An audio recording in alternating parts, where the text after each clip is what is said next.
Hey Gearheads, and welcome to Garage Talk, a discussion about all things automotive. I'm Cory. And I'm Matt. And each week this podcast will serve as a catalyst for discussion on all sorts of topics that grind our gears, rev our engines, or just need a bit more conversation.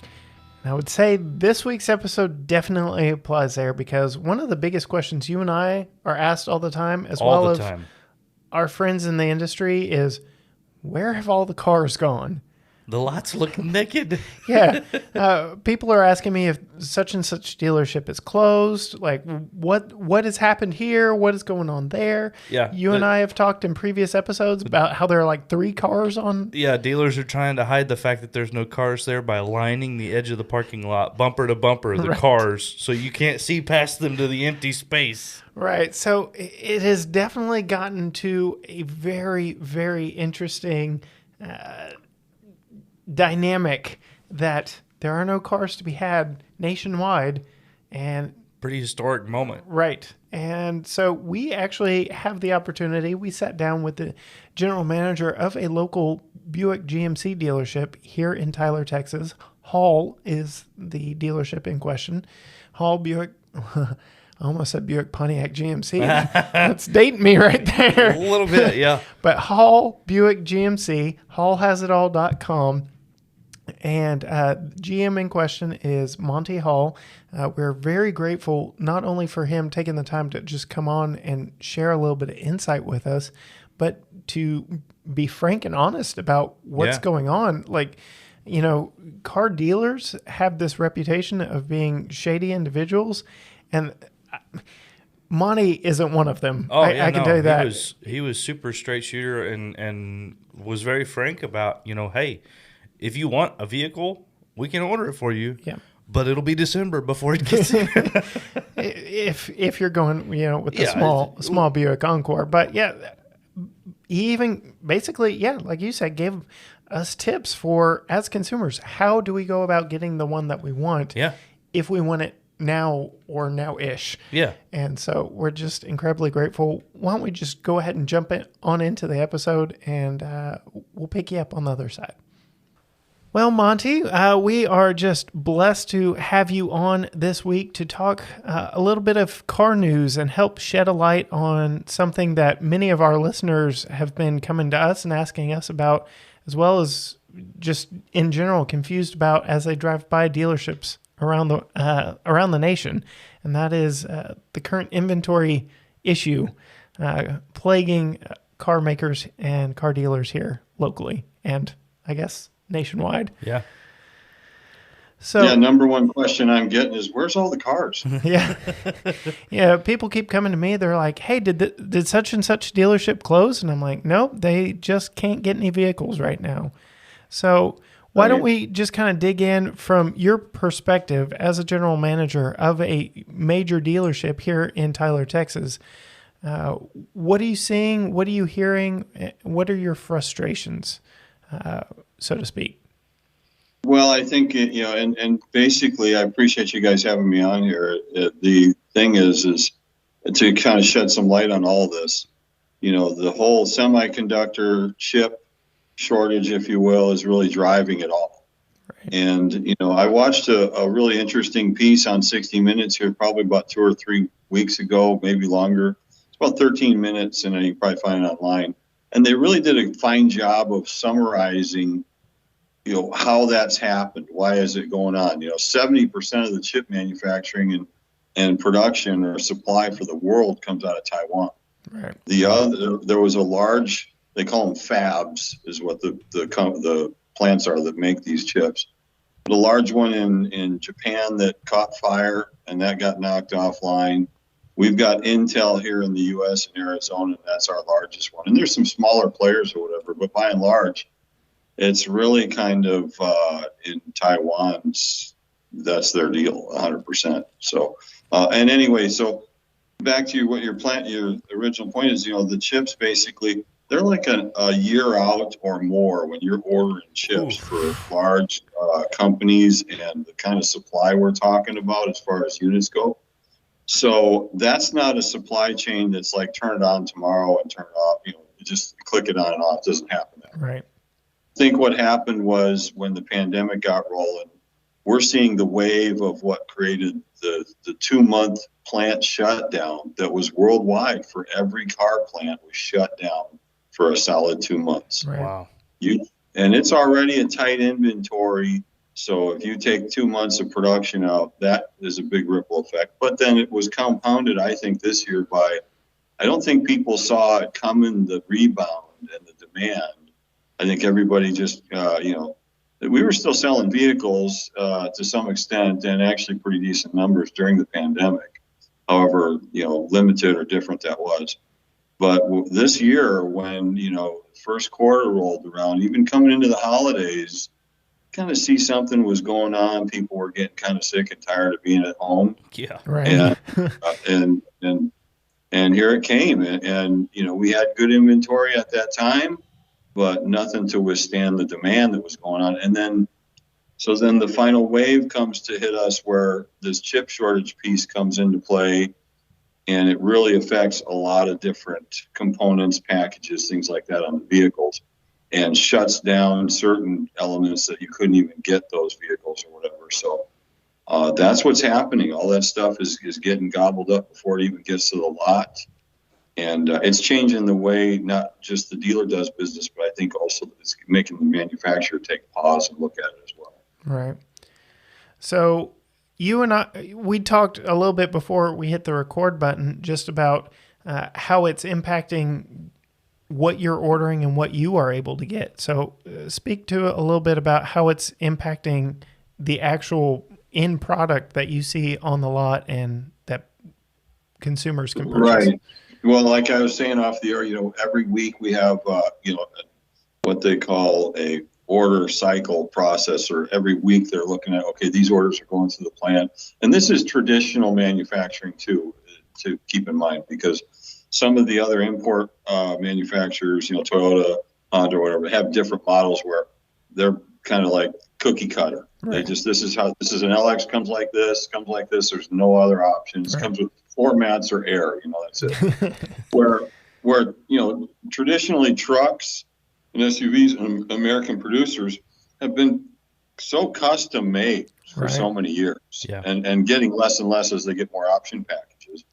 But you can build like a full-size GMC Sierra pickup about every which way. They're realizing now, and they're called this focused ordering process that GM is kind of really almost enforcing on the dealers to say, look, if your vehicles are not within the focused ordering deal, and they're trying to get the fastest moving packages, the fast stuff that is buildable within the chip constraints, to get dealers to do that, to keep things rolling. But the things that were really impacted, and I mentioned that before, was off the air, was the park assist on full-size pickups. We're going to see large Sierra and Silverado inventory this summer that won't have the sensors in the front and rear bumpers. There's going to be some of your higher-end vehicles like AT4s and Denali's. You may not see the tech packages on there with the heads-up display and the 360 camera. Or another thing that was a big one was NHT package, which is the heavy trailering package for the pickup, because the IntelliLink system and the infotainment system in the pickup, it's got this trailer grade Pro Trailer Max package where it looks at everything. It sees, hey, are my lights working? What's the name of my trailer? All these different things. All of those electronics really are what's impacting everything. And you're going to start seeing vehicles that, and actually I used to have people ask me about vehicles like that. Do you make one with less stuff on it? Like, can I get like the jitterbug of cars? Yeah. That's really basic and doesn't have a lot of stuff on it. That's Matt. You'll probably you'll have an opportunity to buy some of that stuff here this summer, probably. Interesting. Yeah, I've spent a lot of time on build and price pages and things like that on all the different manufacturers' websites, and to confirm what you were saying a minute ago, the immense amount of options is ridiculous. Like, you change this and you click that, and this changes, and the price goes from $42,000 to $52,000, and then you click this and it drops it. I can't imagine what it's like on a normal basis on your end of things, trying to manage an entire fleet of vehicles, and then to add in on top of that, having to deal with the technological constraints of not having these chips. It's insane. Right. And that's what we have to wade through each week is they'll roll out with constraints, like they'll dole out like, okay, you can build like, 4 SLTs this week, a couple Denali's, but you can't get the tech package or you can't get this or that package.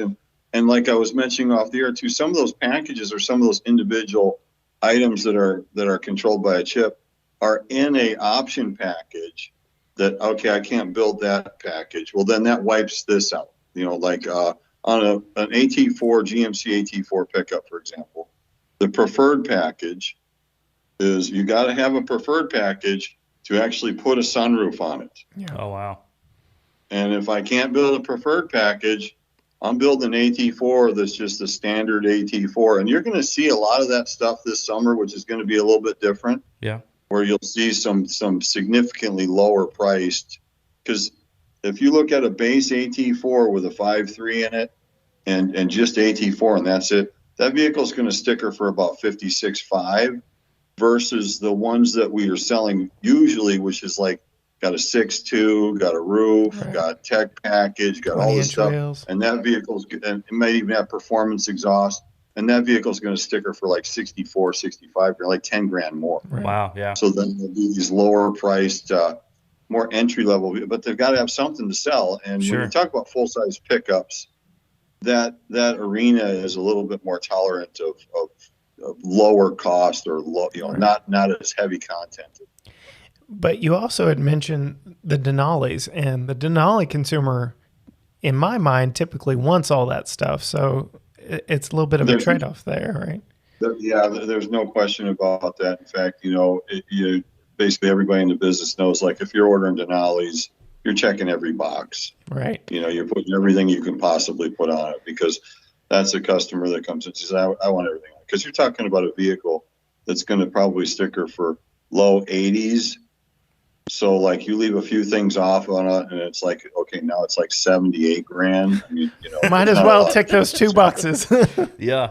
Right. Yeah. Yeah. But there's an ultimate package in the Denali XL that's about an $11,000 package. That's got, everything possible that it's got the power steps. It's got everything possible. They have a sliding console in the front seat now. That's a new option that seems to be pretty popular. But all of the tech stuff, the 360 camera stuff or whatever, you're still going to get backup cameras. You're still going to get in the SUVs. I will say this about the park assist I was mentioning on the pickups, where that is going away on a lot of that, because they're maintaining that park assist and those blind zone alerts and those types of things for SUVs because they're way more necessary in those vehicles than they are in a pickup. So interesting. They're kind of playing a little bit of a shell game there about its supply and stuff. We also recently did a thing where if we're sending in, there are certain parts that we send in under warranty that actually have usable chips in them that the factory's getting in contact with us, send these back so we can take the chips out and build other cars. Wow. That is getting to the point where basically you're robbing Peter to pay Paul at that point. That's insane. So basically, from a consumer standpoint, consumers should know that this is a nationwide issue. It's not just your dealership. It's not just the dealerships in their hometown. It's affecting every dealership and pretty much every manufacturer. I've spoken to some GMs around, general managers around town that still have more cars on the lot, and it was just planning on some strings that they could pull early on. But they said their time's coming. So they know that they're about to get wiped out as well. So it really has been an interesting, just the optics of it, driving by all these dealerships with empty lots has been kind of jarring even to me, knowing what's going on. Yeah. And it's set the market on its head. I mean, when you stop selling new vehicles in the kind of volume that you are, essentially you're shutting off the used car warehouse or the used car factory. because you're not taking the trades. Right. Yeah. So then that supply is affected. So that used supply is affected. Well, if it's supply of the used goes down, demand stays the same, prices go through the roof. I mean, I've just seen some insane numbers on used vehicles. But I will say this, in the last 2 weeks, I've seen that number head south a little bit on the used. I think that's kind of reached its pinnacle. It's a double-edged sword right now, buying a new car. Okay, I got to pay close to window sticker, or even some really hard to find models people are charging over MSRP. Right. But on the other side, I'm getting some crazy number for my trade too. Right. So, yeah, it's a little bit of a trade-off there. I don't know if it's that big of a trade-off, but it's just crazy the kind of values I'm seeing on some of your stuff right now, especially if it's really nice and low miles. So speak to that a little on the used market. So your typical avenue for acquiring used vehicles, like you said, is dried up. You're not getting them on trades as much because you don't have as many new cars sitting on the lot.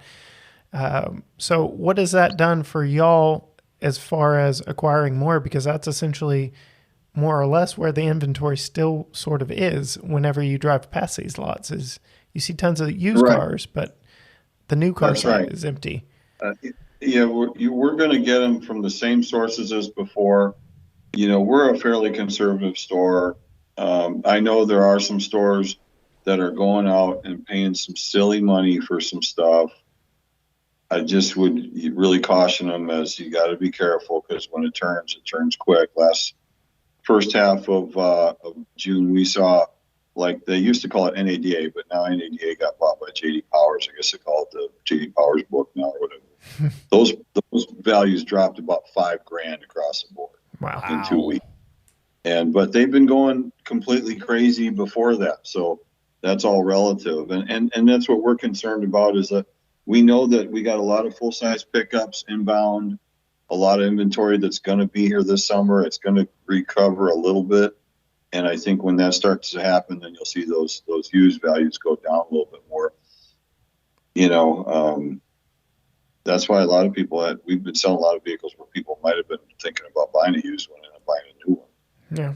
That's been my advice recently to those who have been looking for a vehicle, is go consider buying something new, because like you're saying, what we're given for trades right now is through the roof, and for the vehicles that are on the lot, you guys are desperate to move them as well. So it's definitely a buyer's market, at least when it comes to the new vehicles. Yeah, I think it depends on the new. I mean, if you're talking about full size Yukon Denali with Ultimate Package, or even General Motors HD products, right? That stuff is bringing a premium, so you can probably expect you're going to be at MSRP or higher on that. Yeah, the midsize SUV inventory, I think, is still going to be in pretty decent shape. A lot of, the two that we carry that are made in the U.S. is really important. That the Acadia and the Enclave, those are, I think, are going to be okay.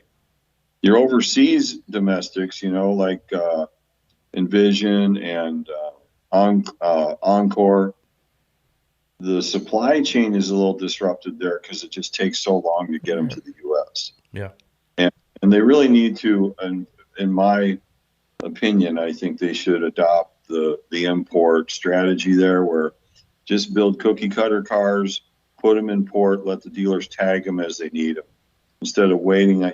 If I order let's say an Encore GX today, and it's July, right? So I'm not seeing that rig until December. Holy smokes! Yikes! It's about 5 months from the time I order it until it shows up. So a little tougher to manage your inventory in that kind of a window from production to being on the lot. And that little Encore is their volume mover, so that's tough for you. That's going to be the Buick volume car going future. They're still going to build the old body style Encore briefly for a little while until it's just all about the Encore GX. All right. Well, one last question as we roll into our closing segment is what do you see from your vantage point as the view on the horizon? Is there light coming? Where and when should consumers kind of expect to start seeing a return to normalcy from what you can see? Oh, you mean like a return to actually having more than one or two choices? Yes. Yeah. Yes. Right, yeah. So that way you can get picky on a color if you want to. Yes. Right. Yeah, I would say it's probably going to be fourth quarter where you actually see some light. I don't see this. I think, the demand will stay the same. I don't see those guys all of a sudden just flipping a switch and production went through the roof. I don't see that happening. There is a new truck plant coming online for General Motors, Oshawa, Ontario, which is going to be able to build, and that's coming here in the fourth quarter, that they'll start production, and they're going to be able to build HD and light duty pickups in the same plant. Nice. And so I think that's going to be a big boost for us. So, really kind of back to what people remember how it used to be when they'd go by and they'd see rows of cars. That's probably not until next calendar year, the first part. Wow. My goodness. And kind of to the same point, are y'all on an allocation? Is it just, okay, order, you've got this window to order and we'll try and get some out to you? Well, everybody has to understand their system. General Motors has a very specific one where they truly manage day supply and they look at turns. So if dealer A is turning inventory quicker than dealer B, he's going to earn more inventory. Yeah. And so they look at specific time frames. Like today is a snapshot day where they look at, okay, they take a snapshot of your inventory. What's your day's supply? And look at your turn rate. And then, okay, this is how many you earned. And so, that's got to be managed at the dealer level to maximize how many units you're going to get. Some dealers, if they don't look at that and they're kind of asleep at the wheel, they're going to lose because they're going to miss out on stuff. And one or two deliveries could make a difference in 2 or 3 or 4 pickups that they might have picked up in that particular week. So Wow. you gotta just really just get into the details of it now and just microscope the crap out of this and just really look at it harder than they've ever looked at it before and try to make the system, make it work for us. Right.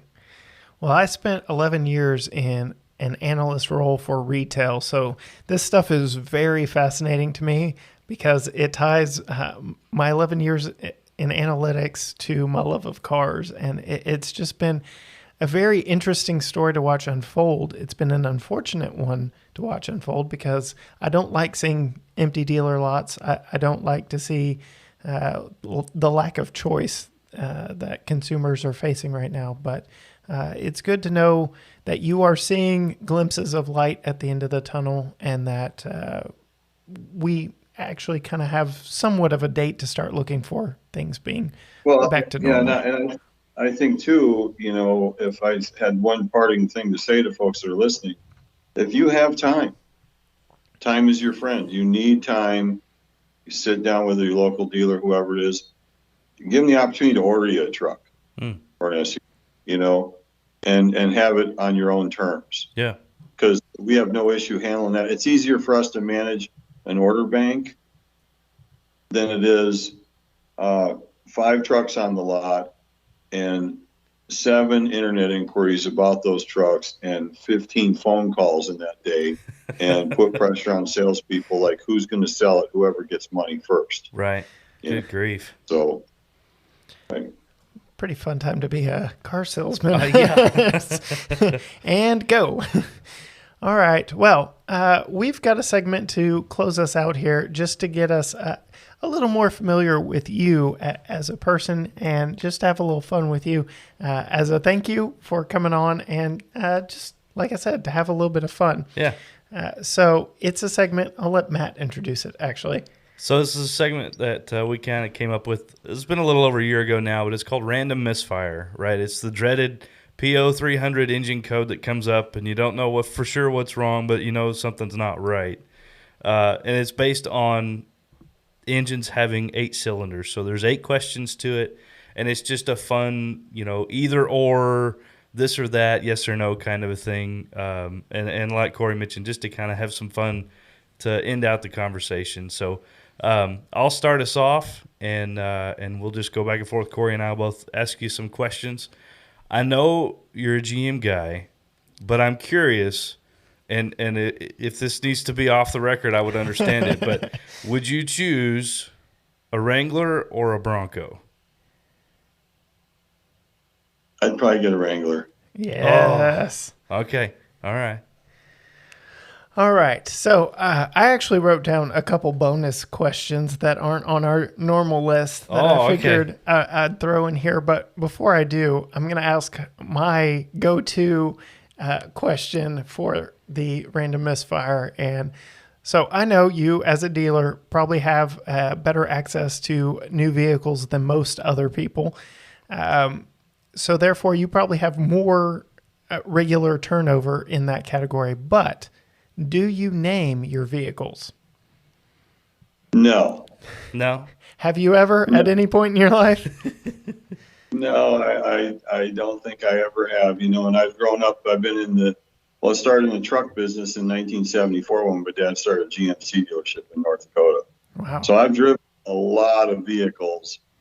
And I guess maybe I just, have had gone through quite a few of them. I know my wife might name her car from time to time, or my kids might do that. But I think, I'm probably the passionate side of vehicles like you guys are. Might be maybe some older ones, some ones from yesteryear or whatever. But otherwise, this thing's kind of cool. I mean, I got into, I haven't even driven the new C8. We have a Chevrolet franchise in Canton. Yeah. I've sat in one, but the customers that are paying for those, I feel it's their right. They should be the first person that's pushing on the gas and driving those vehicles. But I have driven some ones we've taken in trade. In fact, took one in trade up there. It was like a 16 or something like that. Guy had it all crazy chipped out on the engine, tuned and everything. It was like 960 horsepower. Golly. Frightening vehicle to drive. I mean, it's like 0 to 100, and I don't even know. It might have been 3 or 4 seconds. It was ridiculous. Grief. But those are kind of fun things to do once in a while. But I can't see myself doing that all the time. Yeah. This is my daily driver every day. Right. Yeah. All right.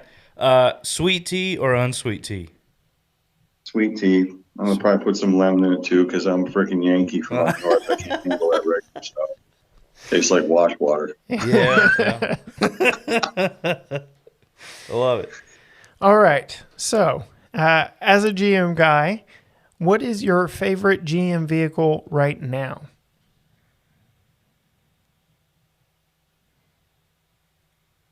It's tough for me to get away from a pickup. I'm in the Midwest and stuff, up north in the ag country and stuff. And I think GMC just hit the ball out of the park with the AT4. I agree with you on that one. They have always been so mundane, and I'll say it myself as a GM dealer, about let's get some aggressive look to your vehicle. Absolutely. Let's get it up a little bit. Let's put some factory, their AT4 sub-brand. Some of them are okay, the full-size SUV and the pickup. But the other ones are basically embroidery and just an appearance package. Yeah. And I think it's a shame what they've done there. But I'd say, that's right now. It's tough for me to not like a pickup. Yeah. So to that end, I will say what Jeep has done with the Trailhawk sub-brand is really proof that GMC could really make something work along those same lines with the AT4. They just got to not cheap out and do the, embroidery. Put a suspension on it, put some tires on it, They're going to do an AT4 Terrain. That's a perfect example. Would be a competitor with that Nighthawk and that subcompact SUV type deal. Yep. Nice. Needs to happen. So along the off-road vein of things, do you prefer off-road or on-road driving? I would say that has changed over the years as I'm like getting seen more older and stuff. I probably am, but back in the day when I was a kid, I used to have a 70 International Scout orange Nice. short deal that was the baddest 4-wheel drive rig. I'm a GMC guy, and this thing would go through anything. Oh, And some sand hill or whatever up with the lakes in Minnesota there. And these guys were giving me a ration of crap about no one can climb that hill. Took me like 3 or 4 times, and I almost cracked the frame in half, but I finally got up the hill. But that's yeah, awesome. all that off-road and stuff, that's just a ton of fun, especially when you're a young guy and stuff, and just seeing what kind of trouble you can get in. But as you're older or whatever, it's really tough to replace exhilarating acceleration. Right. Yeah. It's, just throwing you in the back of your seat. Craziest vehicle I ever drove is probably, and actually I just read something that Clint Eastwood has one. I think it's a 92 GMC Typhoon, which was the cousin for the GMC Cyclone, which was an all-wheel drive 4.3 twin turbo, just a wild machine. Awesome trucks. And we got one at the GMC store we had in North Dakota, this Typhoon, and it was insane. It was just like, it's all-wheel drive, so there's no spin in the tires. It just is throwing you in the back of the seat, That's awesome. I miss those days. Yeah. All right. So echoing a little bit my last question, favorite new or favorite GM vehicle of all time? Sorry. I'll rephrase it. Favorite, you may have already touched on it with that Cyclone. Well, I might be. Yeah, I'd probably say that. And also I would say the first vehicle that I ever drove as a guy just getting his driver's license, 1976 GMC Sprint, the El Camino sister with the air ride rear suspension, 350 engine, regular turbo hydromatic 350 automatic transmission. And with the buckets that swing out, so when you want to get out, you turn your seat and face outwards to get in. That was really a great vehicle to drive. That's awesome. They just don't make cool cars like that anymore. Too cool. All right, this one will be a little different kind of a question, but I feel like I must. Would you rather? Oh boy. A CVT or an EV?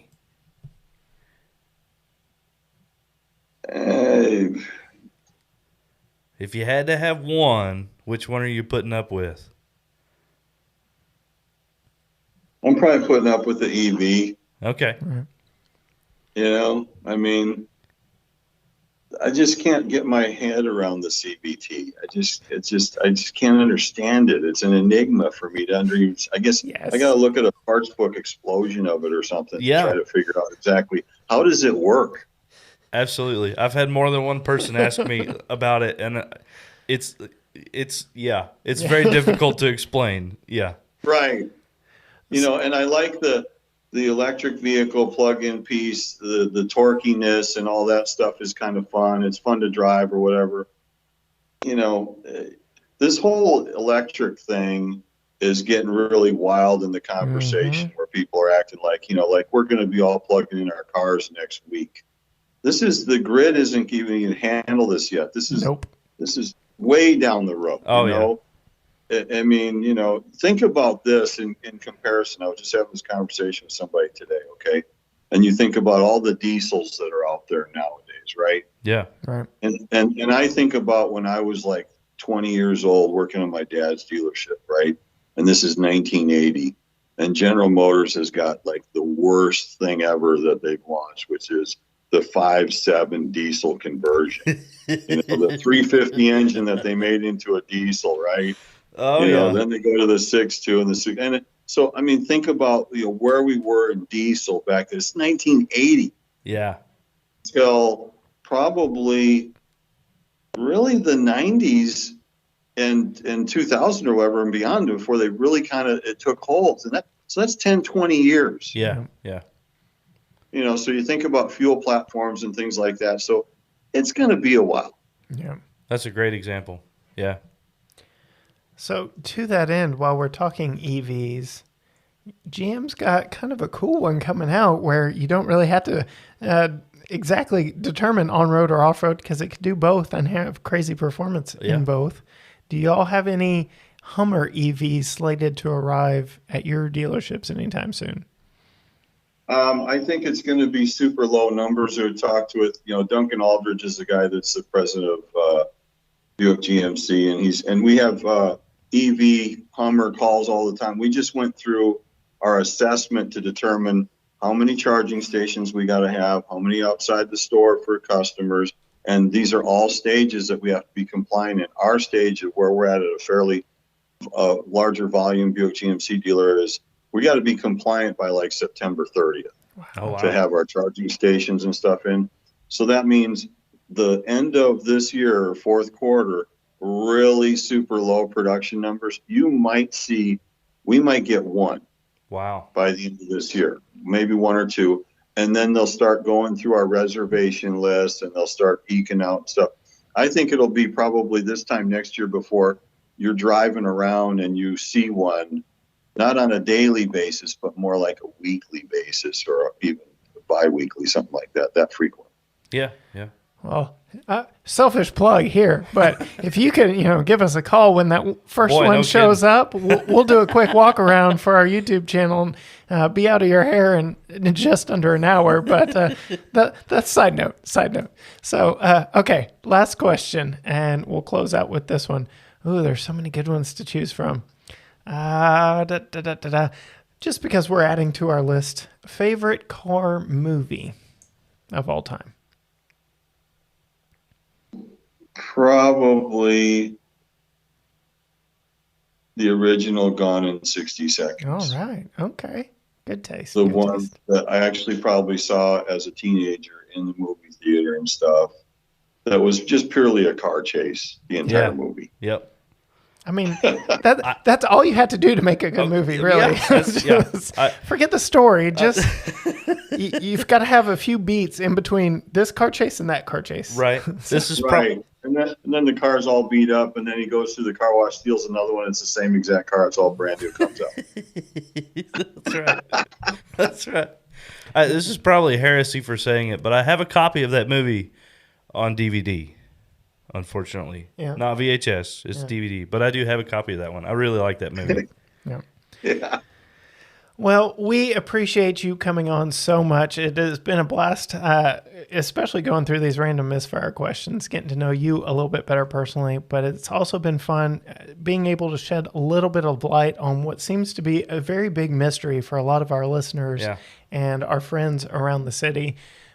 So thank you for helping shed that light for consumers and for our listeners.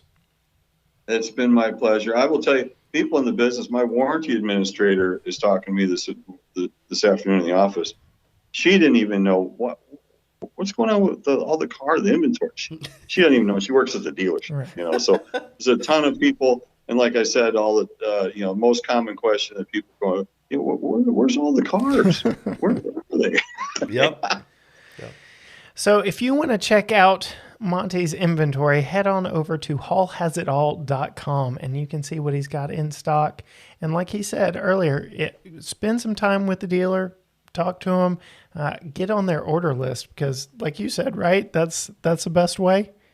Exactly. And I will say this, as soon as something's built, even if we don't have pictures, it's on our website. Wow. As soon as it's out of the plant and it's in transit, it's on our site. Awesome. So, you just got to kind of call for availability. We're trying to develop a new landing page too, that is going to show inventory that we have on order.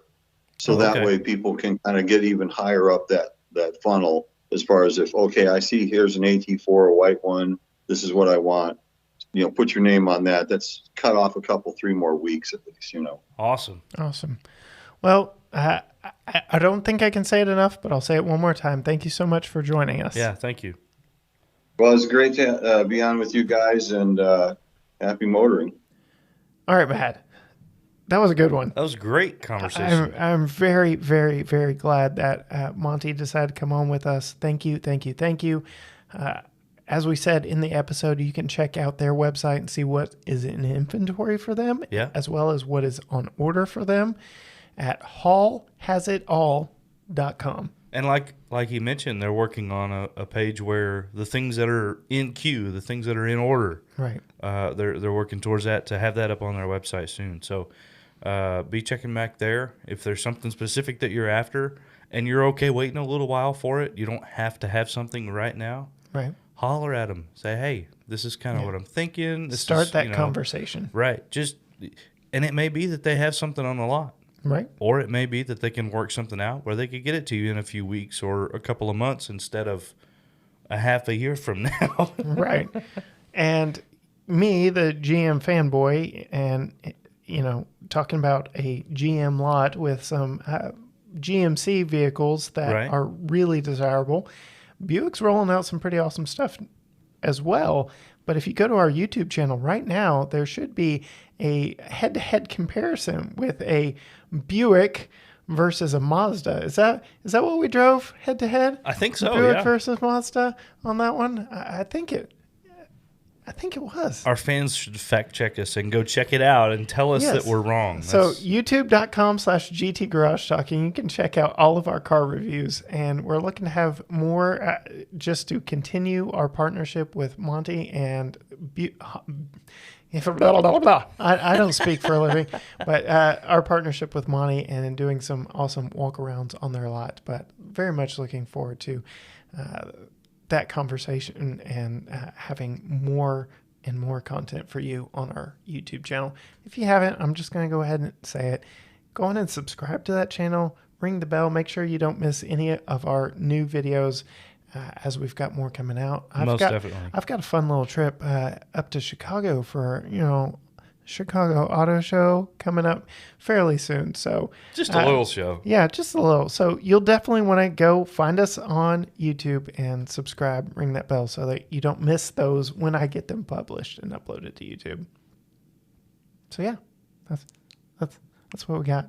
Is that where we're ending? Yeah. Why don't you go I'll on hit and the hit the button. button. So to that point, hallhasitall.com for their inventory and what they've got on order. GTGarageTalk.com for everything that we are into, what we're driving. And until next time, bye.